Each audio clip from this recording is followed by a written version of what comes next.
Lep pozdrav vsem prisotnim. Začenjam z četrto izredno sejo občinskega sveta občine Raven na Koroškem. Pod točko 1 ugotavljamo sklepčnost. 17 prisotnih, 3 opravičeni. Mojca Rjavec, Peter Stočko in pa Boris Štriker so opravičeni, 2 svetnika pa še sta najavila svoj prihod. Pred potrditvijo dnevnega reda utemeljitev sklica izredne seje, kljub temu, da je v marcu še načrtovana ena redna seja, smo danes sklicali, oziroma sem sklical izredno sejo iz razlogov, da se pospešijo postopki novelacije investicijske dokumentacije za investicijske poteze oziroma sanacijo v občini Raven na Koroškem po neurjih 2023, da ti postopki seveda ne zamujajo, ne čakamo s tem redne seje, kajti seveda cilj je, da do oktobra oziroma po novem do konca leta porabimo seveda kar se da čim več sredstev in seveda hkrati saniramo čim več nastale škode. In zato je sklicana najprej ta izredna seja, lahko pa rečem v tem trenutku, da bo v marcu še redna seja, kjer pa nas čaka tudi drugovrstno delo, ne samo to delo, bi rekel, procesiranja odločitev vezanih na sanacijo po neurjih. Po točko 2 je potrditev dnevnega reda četrte izredne seje. Dnevni red ostaja enak. Predlog dnevnega reda ostaja enak, torej točke 3, 4 in 5 z 6, 2 in 10 podtočkami, vse pa gre, kot vidite, za novelacijo oziroma potrjevanje stopnje investicijske dokumentacije. Odpiram razpravo k predlogu dnevnega reda. Če ni razprave, predlagam sklep. Občinski svet potrjuje predlagani dnevni red četrte izredne seje občinskega sveta občine Raven na Koroškem. Kdo je za? 17 za, glede na prisotnost je to soglasno. In prihajamo na tretjo točko. Strokovne službe bom prosil, da predstavijo potem pod točko 3 vseh 6 točk, razpravo pa potem lahko opravljamo vsaki točki posebej, tudi glasovali bomo o vsaki točki posebej. Morda samo splošen uvod, tu gre za investicije, ki so že bile potrjene na občinskem svetu. Kot vidite, vseh 6 točk, točke 3 ima prednaziv novelacija DIP, dokumenta identifikacije investicijskega projekta, in v vseh 6 točkah torej ne sprejemamo nove namere po investiciji, ampak zgolj noveliramo. Zdaj, morda ta splošni uvod na začetku, pol pa bomo, ker tudi za razpravo svetnikom koristen. V vmesnem času, torej od, bi rekel, naročil teh projektnih dokumentacij, ki so v ozadju teh DIP-ov, je v prejšnjem tednu prišlo obvestilo Ministrstva za naravne vire in prostor, kjer so dali usmeritve, kako naj občine izvajajo to sanacijo. Te usmeritve so interpretacija zakonodaje v smislu, ali lahko vzpostavljamo prvotno stanje, ali v smislu, kako lahko prvotno stanje, kot je bilo pred neurjem, torej izboljšujemo. V skladu s temi usmeritvami se bodo ti projekti, ki jih danes potrjujete, še najbrž kaj spreminjali. Nažalost se bodo, če se bodo spreminjali v smislu, da bo kaj manj dovoljeno storiti, kot pa smo vsaj do te faze želeli. Problematično je stališče Ministrstva za naravne vire in prostor, kjer zlasti na makadamskih cestah ne bodo v vseh primerih dovolili, bi rekel, vgradnje asfaltnih cest, z argumentom, da to ni nujno vedno protipoplavni ukrep, ki izboljšuje protipoplavno, bi rekel, varnost. Zdaj v tej fazi seveda boste v teh dokumentih, zdaj splošno razpravljam, oziroma pojasnjujem, so našli še vse te popise, našli se vse te asfalte po domače, oziroma tudi druge, bi rekel, izboljšave stanja. Kaj bo pa prihodnje, pa pravzaprav v tem trenutku težko rečem. Mi bomo vsekakor v dialogu z Ministrstvom za naravne vire in prostor oziroma z njihovim pooblaščencem državno tehnično pisarno, ki se nahaja fizično v Črni, hodi pa tudi, oziroma dela tudi virtualno, usklajevali te projekte in s ciljem, da ohranjamo čim več investicijskih potez v teh projektih, torej so tudi asfalt na makadamskih cestah, tudi vse, kar jih more biti zna motiti v skladu s temi usmeritvami ministrstva. To govorim na, bi rekel, vsaki konkretni potezi, ki so pred vami.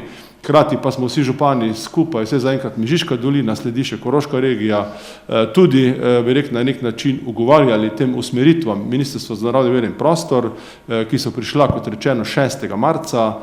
Mi pa smo projekte sva naročili v začetku januarja, nekatere občine so že oddale določena dela, mi še nismo v takšni situaciji.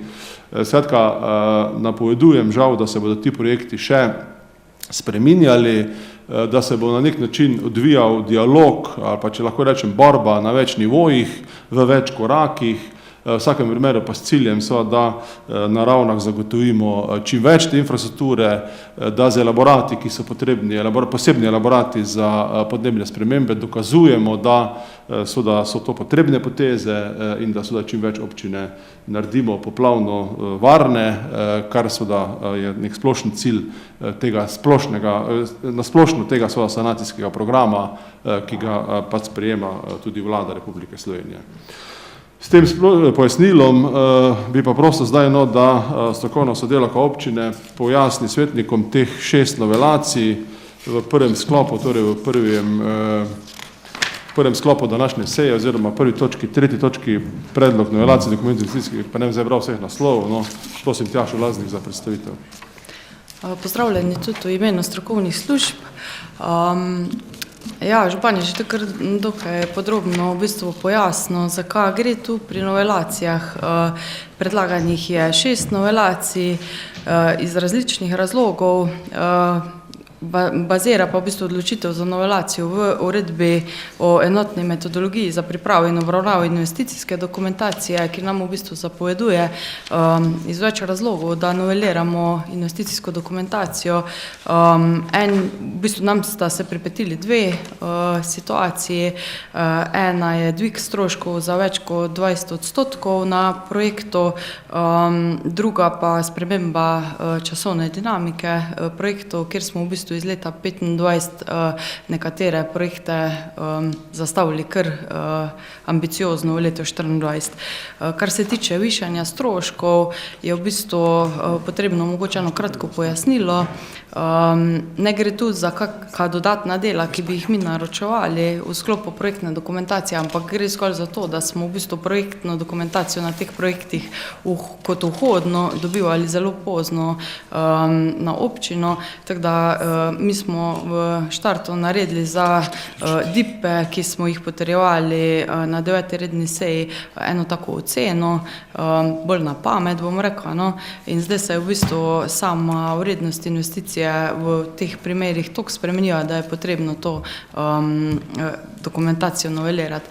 So pa dejansko projektne rešitve popolnoma enake kot v predhodni dokumentaciji, ki ste bili takrat priča na 9. redni seji. Edino pri Plazu Dom, ki se nahaja v bistvu ob domu koroških starostnikov, gre za en malo večji dvig tele cene in to pač zaradi geomehanskega poročila, ki je prišlo in je treba v bistvu iz razloga terena narediti eno posebno zagatno steno. Tako da, če so pa kakršnakoli vprašanja o vsebini projektov, pa kar ste lahko vprašate. Hvala. Hvala za to predstavitev vseh, bi rekel, različnih razlogov za vseh 7 sprememb. Zdaj predlagam, da razpravo opravimo pač za vseh 7, potem glasovali bomo pa vsakega posebej. No. Tako da odpiram razpravo kot točki 3, torej današnje seje, prosim. Novelacija 6 DIP-ov. Če ni razprave, predlagam, da gremo na glasovanje. Predlogi sklepov pa so. Zdaj jih berem, ponovadi jih berem, jih bom bral. Prosim, bralne vaje. Torej prvič, občinski svet občine na Koroškem sprejme novelacijo dokumenta identifikacije investicijskega projekta in načrta razvojnega programa sanacija JP 850-42 cesta Center Ravne 1, vejica v narekovajih Plaz Dom. Idejo ne bral. Kdo je za? Glede na prisotnost je to soglasno. 17 za. Drugič, občinski svet občine na Koroškem sprejme novelacijo dokumenta identifikacije investicijskega projekta in načrt razvojnega programa sanacija GC 116065 Rutnikov Križ Eberlova Bajta v narekovajih Plast nad Kajžarjem. Kdo je za? 17 za. Tretjič, občinski svet občine na Koroškem sprejme novelacijo dokumenta investicijskega projekta in načrt razvojnega programa sanacija JP 850-161 dovozna in krožna cesta v coni Gradis. Kdo je za? 17. Četrtič, občinski svet občine na Koroškem sprejme novelacijo dokumenta identifikacije investicijskega projekta in načrt razvojnega programa sanacija GC 116101 Eberle Lipovska Bajta Plaz Božič. Kdo je za? 17. Petič, občinski svet občine na Koroškem sprejme novelacijo dokumenta identifikacije investicijskega projekta in načrt razvojnega programa sanacija GC 116004 Lipovnik Eberle Plaz Eberle 2. Kdo je za?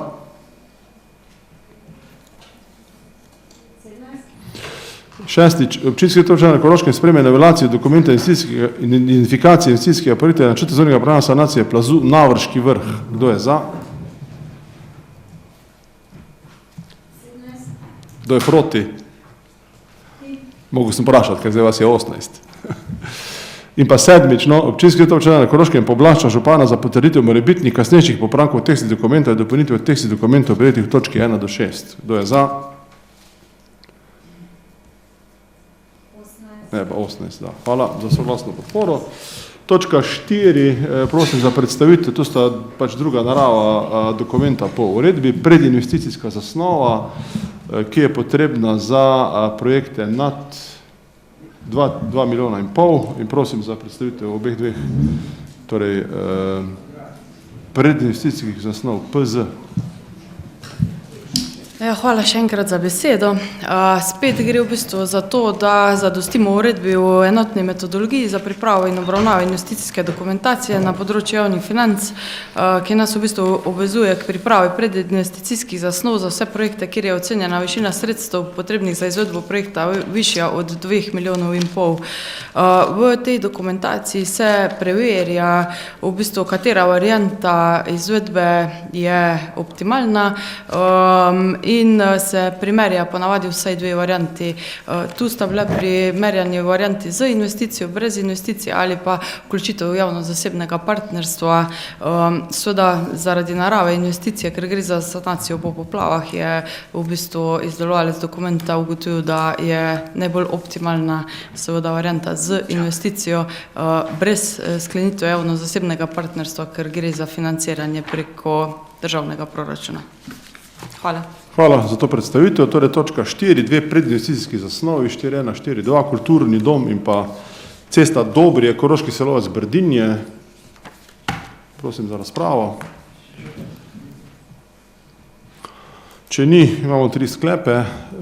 Prvič, občinski svet občine na Koroškem sprejme predinvesticijsko zasnovo sanacija kulturnega doma. Kdo je za? 17, ena svetnica je šla, zato je 17. Soglasno, no. Drugič, občinski svet občine na Koroškem sprejme predinvesticijsko zasnovo sanacija LC 350-121 Dobrije, Koroški Selovac Brdinje. Kdo je za? 17. Ter tretjič, občinski svet občine na Koroškem pooblašča župana za potrditev morebitnih kasnejših popravkov tekstnih dokumentov in dopolnitev tekstnih dokumentov prejetih v točki 1 do 2. Kdo je za? 17. Hvala za podporo. In pa 5. točka dnevnega reda z 10 podtočkami, to pa so investicijski programi. Ti so potrebni za investicije nad 500 000 evrov. Teh je torej 11 in pa potem ta splošni sklep, da prosim za tudi kratko predstavitev sprejema teh 11 investicijskih programov in pa splošnega sklepa za morebitne popravke. Prosim. Hvala še enkrat za besedo. Po uredbi smo dolžni seveda za investicijske projekte nad 500 tisočakov pripraviti še investicijske programe. Tu gre za 10 investicijskih programov. V bistvu vsebina od takrat, ko ste potrjevali prvo dokumente identifikacije investicijskih projektov, se ni spremenila, tako da v bistvu delamo čisto iste stvari. To je zgolj toliko, da zadostimo uredbi, če pa so kakšna specifična vprašanja o sami vsebini projektov, sem pa na voljo, tako da hvala. Hvala za to pojasnilo k 5. točki dnevnega reda. Odpiram razpravo k tej točki. Prosim, gospod Breznik.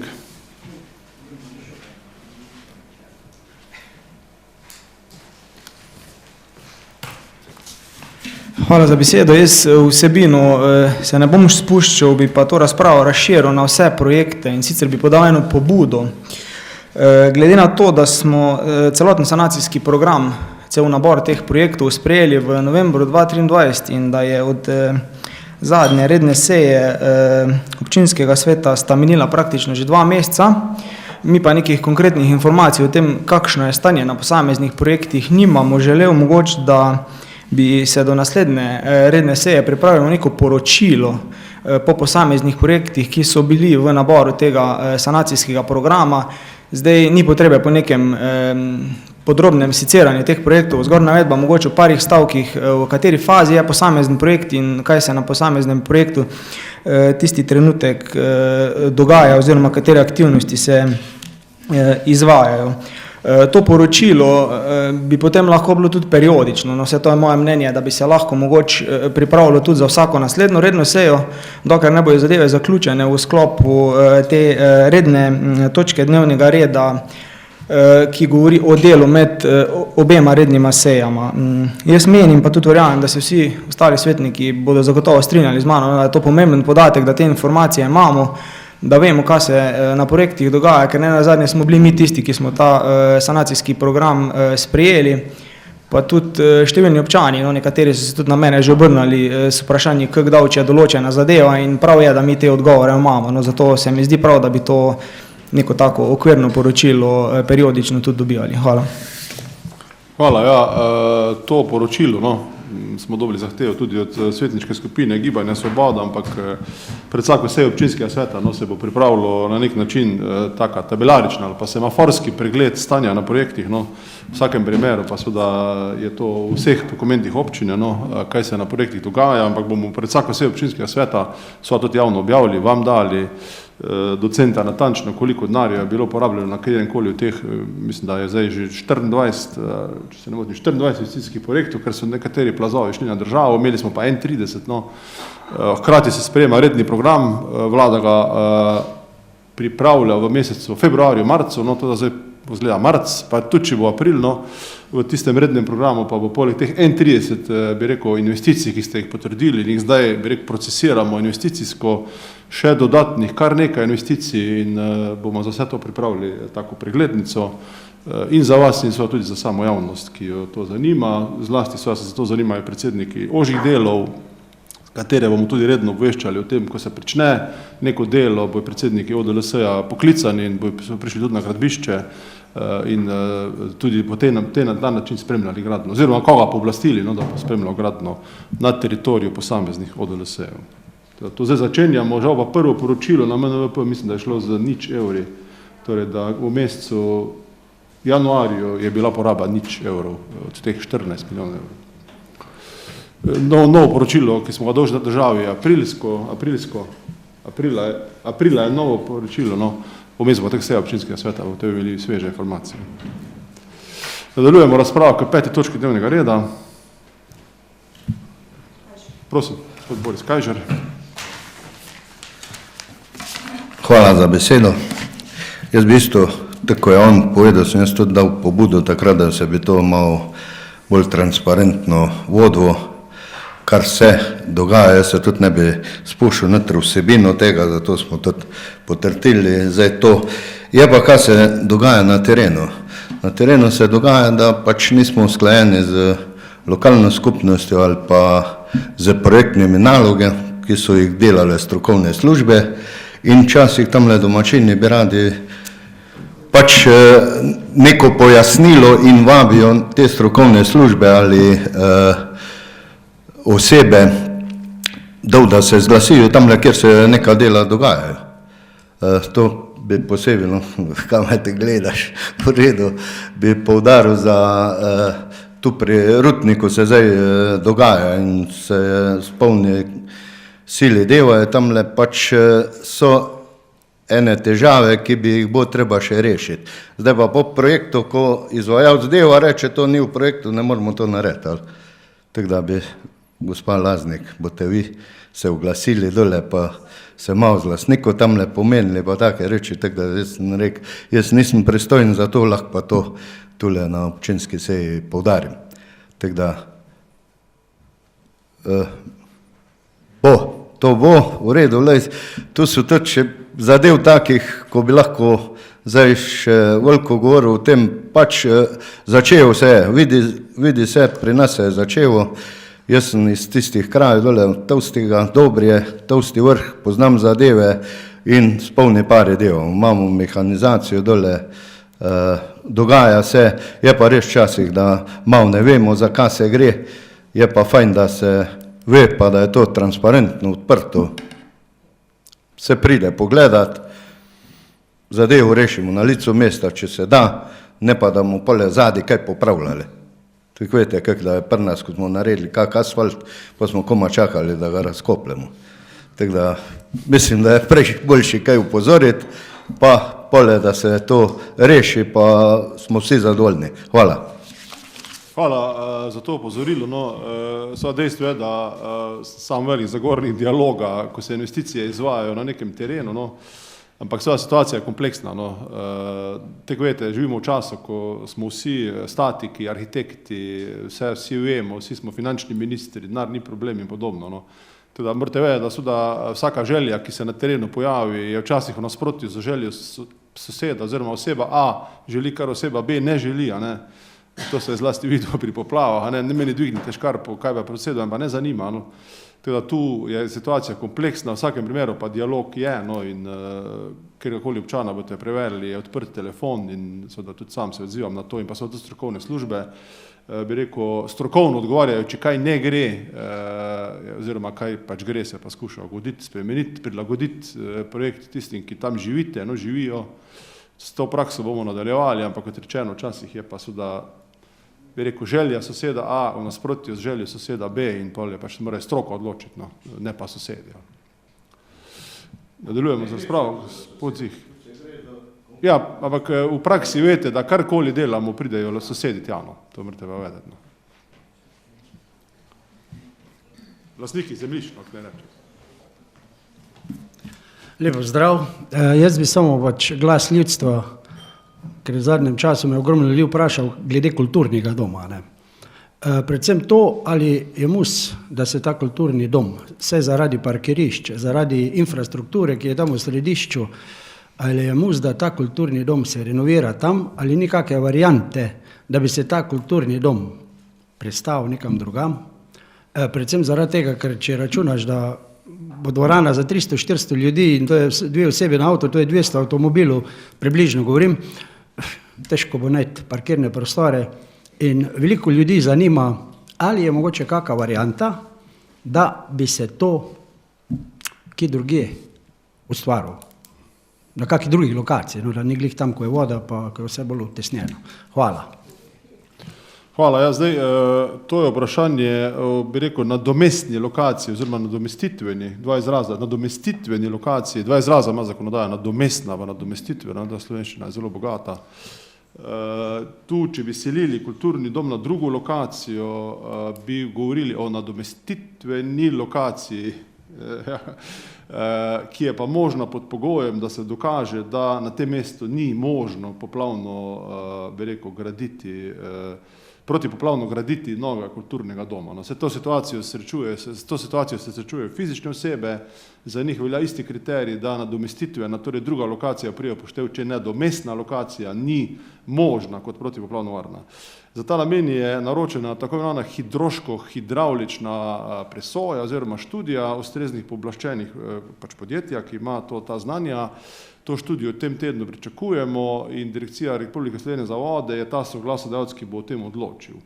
Če bojo odločili o tem, da je tu možno nadomestno gradnjo, bo moral, ne bo možno razmišljati o varianti selitve kulturnega doma, okolikor pa bi oni presodili, da ni smiselno tu graditi, zaradi teh dveh sotočja Meže pa Breg Suhe, ki sta tu, pa bomo lahko razmišljali o drugi lokaciji. Tako da zaenkrat ne razmišljamo o drugi lokaciji, potrjujemo te dokumente na tej lokaciji, kar pa seveda pomeni, da če bi prišli do druge lokacije, bi najbrž približno isti, oziroma takrat bi bili bolj svobodni. Oziroma ne, omejeni bomo še s kvadraturo, no. Ta dom ima 1391 kvadratnih metrov, tudi če bomo šli na drugo lokacijo, bomo, bi rekel, lahko gradili zgolj isto kvadraturo z državnim proračunom, če pa bi širili, pa seveda lahko prispeva občinski proračun. Teda v tem trenutku, v tej fazi, no, ustrajamo tu, kar se tiče parkirišč, predvideno je nekaj novih parkirišč, mislim, da okoli 20, pač kakšna zelenica bo tu žal okoli kulturnega doma manj. Seveda glede na to, da vidite v dokumentu, da sedeži se povečajo iz zdajšnjih 187 na 345, pa sigurno bo pritisk na parkirišča in bomo mogli pač v neki neposredni okolici, če bo ta smer šla naprej kulturnega centra, no, zgraditi nova parkirišča. Ne. Tam na voljo je, mislim, zemljišče, ki so na voljo, no, za garaže nimamo sredstev, je to čez Mežo, tja pri Zadrugi, no, tam, ko se že nekaj časa razmišljajo na vhodu v Ravne, da bi bilo parkirišče, pač malo je za iti peš, potem so tu še parkirišča v centru in pa tu okolica neposredno. No. Pa se je pa res, da tudi, bi rekel, vse prebivalci trga lahko grejo peš, no, če je Javornik mogoče malo težje, starejši so, ne, no, ampak smo se vsi navajeni nekako voziti kulturni dom, no, mogoče bo to. V tem trenutku, v glavnem, je smer takšna, da mislimo, da bo HHŠ študija pokazala, da moramo graditi tu. Kvadrat, priznajo nam pa samo kvadratne metre, kot je bil kulturni dom pred poplavami, no, obseg. Nadaljujemo z razpravo. Prosim, gospod Logar.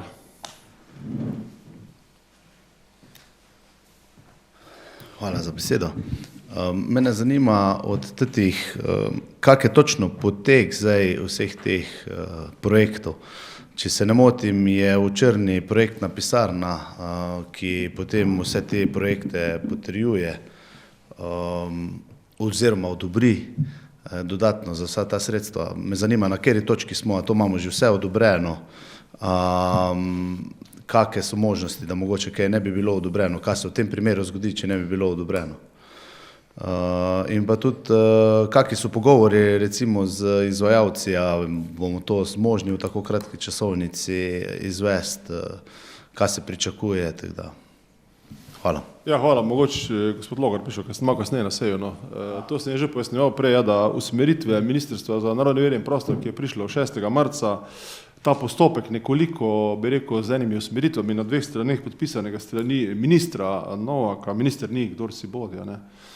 In ta navodila, čeprav mogoče lahko pravnih podvomi v njih, bo pač potrebno vse v grobem upoštevati, kljub pogovorom skupnih občin in pa tudi mogoče kakšne politične argumentacije, no, da zdaj s tem zavirajo obnovo oziroma ne želijo, da izboljšamo Slovenijo, čeprav bi jo lahko denarja na račun občine. Je postopek res tak, da v skladu s temi navodili moramo vso projektno dokumentacijo, ne glede na v kateri fazi je, projektno, ne investicijsko, poslati na DTP. Mi smo vso to dokumentacijo pošiljali že v januarju, ki je bila na voljo, v februarju, ki je bila na voljo, odgovorov ni bilo. Dobili smo zgolj 3 recenzije na 24 oddanih projektov in tiste recenzije so imele večje ali manjše dopolnitve. Zdaj recenzija, ki je na koncu prišla, pa dejansko nam ne želi priznati asfaltne površine na cesti, to gre za cesto do Prunarjeve lipe in temu bomo seveda odgovarjali. Ta postopek bo tak, da bomo mi to na DTP pač pošiljali v več korakih, z iteracijami skušali doseči z argumentacijo projektantov in podnebnega elaborata, da ne bojo kaj metali iz teh projektov, ampak njihova tendenca gre točno v to smer, da bojo kaj ne priznali, kar bi mi želeli pač storiti z državnim denarjem. To gre. Zdaj DTP ima neka šibka zakonska pooblastila, absolutna pooblastila pa ima MNVP in MNVP, Ministrstvo za naravne vire in prostor, je tisti, ki bo te naše zahtevke pač na koncu na nek način likvidiral, odobril in vkolikor seveda bo DTP ugovarjal, bo najbrž tudi MNVP na nek način kaj zavračal. V vsakem primeru ne bomo naročevali nič, kar ni denarja v državi ali v proračunu, ne bomo šli pro forma naročevati, oziroma bomo prišli k vam na občinski svet, da vam povemo, primer, da so cesta do Prunarjeve Lipe, ne nočejo priznati 8.000 evrov od 400.000 asfalta, ali damo to iz proračuna, bomo sprejeli pač rebalans proračuna, videli, če lahko sredstva dobimo in potem vse izvedli, ali pa bomo ocenili, da teh sredstev proračun ne zmore. Tu bomo zdaj, bi rekel, na nek način krmarili skozi to proceduro. DTP je pomemben sogovornik, tudi MNVP, in bomo skozi to proceduro pač skušali te projekte reševati v čim večjem možnem obsegu načrtovanja teh cest. Želimo si seveda asfaltne ceste, želimo si korektne sanacije plazov, želimo si seveda obnovljenost 3 osnovne šole, nov kulturni dom, kot sem rekel, 1391 kvadratih, z vso opremo, kajti Zalilu nam je funkcionalno delujoč kulturni dom in podobno. Tu bo zdaj, za razliko od intervencijskega obdobja, je tu zdaj, tako bi rekel, nek postopek, kot rečeno, z več koraki in na več nivojih. Posamični projekti, skupno, prej sem govoril že o tem, občine skupaj bomo nastopile, tudi delno s politično argumentacijo, delno s strokovno argumentacijo. Zdaj, če bojo hoteli poslanci kaj v zakon posegati, ne vem, zakon je bil sprejet, ampak vedno je možno sprejeti zakon v drugo smer. Neki so vezani najbrž na evropske direktive, na solidarnostno pomoč, neki druge vire financiranja, ki jih država, seveda bi rekel, vire vidi za to sanacijsko obnovo, tako da tu bo kar nekaj dela, ne rekel tudi borbe in vsega na ta način. Toliko. Izvajalce lahko izbiramo zdaj do konca marca z evidenčnimi naročili, to nameravamo storiti. Cilj je bil, da bi vseh 14,6 milijona denarja oddali z evidenčnimi naročili. Očitno se vse ne bo išlo, najslabše kaže pri kulturnem domu, da bi dokumentacija bila do te mere pripravljena. Izvajalci zaenkrat ne vidijo problemov, vsem dajemo pač v te pogodbe, bi rekel, določilo pogodbeno, da okolikor nam DTP kaj ne prizna, se to ne izvede, pač se odračuna po tistih cenah, po tistih količinah, ampak zaenkrat z izvajalci nimamo v tem smislu težav, res pa se še ni kaj dosti začelo. Tudi bomo to še videli, ampak zaenkrat, kolikor je dialog, pravijo, da v tem smislu, da se začne, ne vidijo težav, seveda so pa na srečo ali pa na žalost z vidika izvajalcev, izbire izvajalcev v tem trenutku 2 razpisa strani države, tudi obnove po ujmah, to je državna cesta Ravne-Dravograd, če niste obveščeni, je javni razpis objavljen, do 25. marca se zbirajo prijave, torej od kilometra nič Ravne do Ride oziroma do pravzaprav meje z Dravogradom, rekonstrukcija državne ceste, ob hkratni izgradnji kolesarske in peš poti do spomenika na Margajevega spomenika, do Dobri, 2 km, 3 km pol ceste, 2 km pol kolesarke. To je razpis, ki je ocenjen po projektantskem predračunu na 20 milijonov evrov, pa hkrati je 5 km ceste Črna Mežica in seveda vsi izvajalci se bodo na te ponudbe, bi rekel, te popraševanja tudi prijavljali in preko slej bo polno, kar se tiče izvajalskih sil, in bomo potem pač videli, kaj bo. Ne moramo kaj vplivati. Toliko še nadaljujemo za spravo k točki 5. Teda žal se bo še s temi projekti bolj kaj dogajalo, vas bomo še pač žal obremenjevali s tem, tudi kako izredno sejo, jaz pač mislim, da moramo reagirati v korist občanov, redno, izredno, dopisno. To je pač naš način dela, ključno je, da projekte čim večji meri naredimo, to je pa naš cilj. Dobro, če ni več razprave, predlagam, da glasujemo k 5. točki 5.1 oziroma prvič. Občinski svet občine na Koroškem sprejme investicijski program sanacije kulturnega doma. Kdo je za?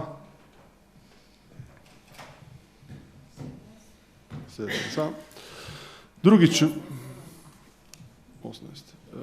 Občinski svet občine na Koroškem sprejme investicijski program sanacije osnovne šole Koroški Jeklarji. Kdo je za? Tretjič, občinski svet občine na Koroškem sprejme investicijski program sanacija mostu Dobrije. Kdo je za? Četrtič, občinski svet občine na Koroškem sprejme investicijski program LC 350-121 Dobrje, Koroški Selovec, Brdinje. Kdo je za?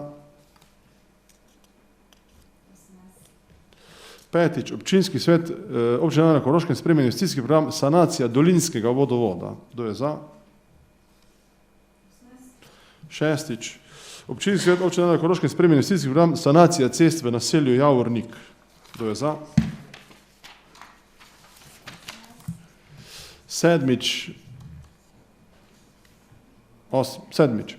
občinski svet občine na Koroškem sprejme investicijski program Sanacija LC 350-171 cesta Podpečnik Ivarčko Koča. Kdo je za? 18. Naslednji sklep, občinski svet občine na Koroškem sprejme investicijski program Sanacija LC 350-131 Ravne Zadnji Dinar Strojna. Kdo je za? 18. Naslednji sklep, občinski svet občine na Koroškem sprejme investicijski program Sanacija JP 850-901 Križišče Lipovnik Pogorevc. Kdo je za? 18. 10. Občinski svet občine na Koroškem sprejme investicijski program Sanacija gozdnih cest. Kdo je za? 18. pa zadnja točka sklepa. Občinski svet občine na Koroškem pooblašča župana za potrditev morebitnih kasnejših popravkov tekstnih dokumentov in dopolnitev tekstnih dokumentov sprejetih od točkah 1 do 11. Kdo je za? Za. Hvala za sprejetje sklepe, hvala za udeležbo na seji, sodelovanje na seji ter s tem zaključujem današnjo izredno sejo občinskega sveta.